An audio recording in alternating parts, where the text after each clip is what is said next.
નમસ્કાર, તમે જોઈ રહ્યા છો ઓસ્કાર ગુજરાતી ન્યૂઝ. હું છું ભાવના ચૌહાણ. આણંદ શહેરમાંથી એક મહત્વપૂર્ણ સમાચાર સામે આવ્યા છે.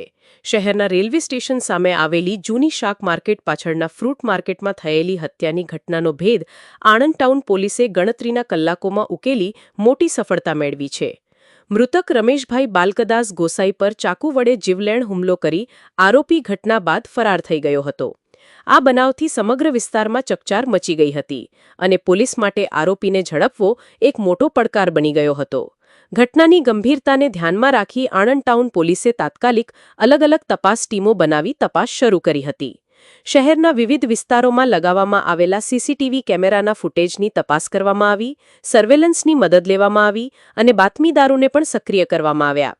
પોલીસની સતત અને સચોટ કામગીરીના પરિણામે આરોપી કાંતિભાઈ દેસાઈભાઈ ઠાકોરને આણંદ ગામડી રોડ નજીક સંતોષી માતાના મંદિર પાસેથી ઝડપી પાડવામાં આવ્યો.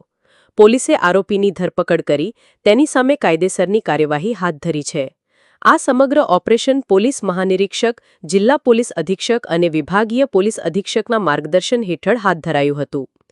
PI JS. Kandoriya, surveillance PSI SB Zala તેમજ આણંદ ટાઉન પોલીસ સ્ટાફની ટીમે ઝડપી કામગીરી કરીને હત્યાના આરોપીને ગણતરીના કલાકોમાં કાયદાના સકંજામાં લાવી પોલીસની કાર્યક્ષમતાનો પરિચય આપ્યો.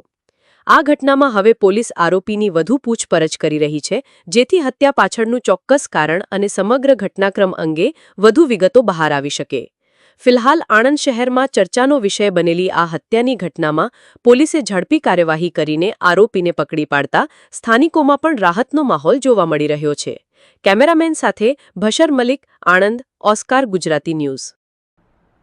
ગઈ તારીખ 29/7/2026ના રોજ બપોરના 3:30 વાગ્યાના સુમારે આણંદ રેલવે સ્ટેશનની સામે આવેલ ફ્રૂટ માર્કેટમાં રમેશભાઈ બાલકભાઈ ગોસાઈ અન્ય લેબર સાથે મજૂરી કામ કરતા હતા. તે દરમિયાન તેના જ મિત્ર આરોપી કાંતિભાઈ દેસાઈભાઈ ઠાકોરે આવી તેને લેબર કામ બાબતે તેની સાથે લડાઈ ઝઘડો કરી તેની પાસેના ચપ્પાથી 3 થી 4 ઘા મારી અને રમેશભાઈ બાલકભાઈ ગોસાઈનું મર્ડર કરેલ હોય આ બાબતે આણંદ ટાઉન પોલીસ સ્ટેશનમાં મર્ડરનો ગુનો રજીસ્ટર કરવામાં આવેલો. આ ગુનાનો આરોપી કાંતિભાઈ દેસાઈભાઈ ઠાકોર ગુનાને અંજામ આપી નાસી ગયેલ હોય.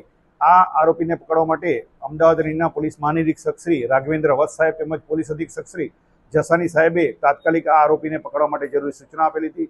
જેના અનુસંધાને આણંદ ટાઉન પોલીસ સ્ટેશનની તેમજ એલસીબીની અલગ અલગ ટીમો બનાવી આરોપીને પકડવાની તજવીજ હાથ ધરવામાં આવેલી હતી.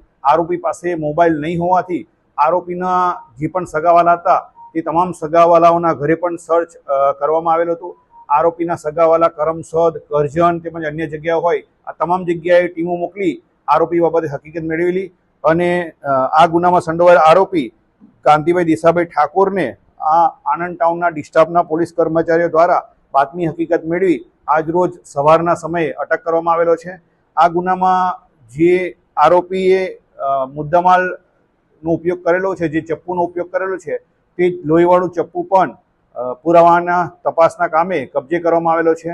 આ આરોપીની પૂછપરછ દરમિયાન આ આરોપીએ સને 2007ના અથવા તો 10 વર્ષ કરતાં વહેલા સમયે 307ના ગુનાને અંજામ આપેલો હોવાની હાલમાં હકીકત જણાવેલ છે.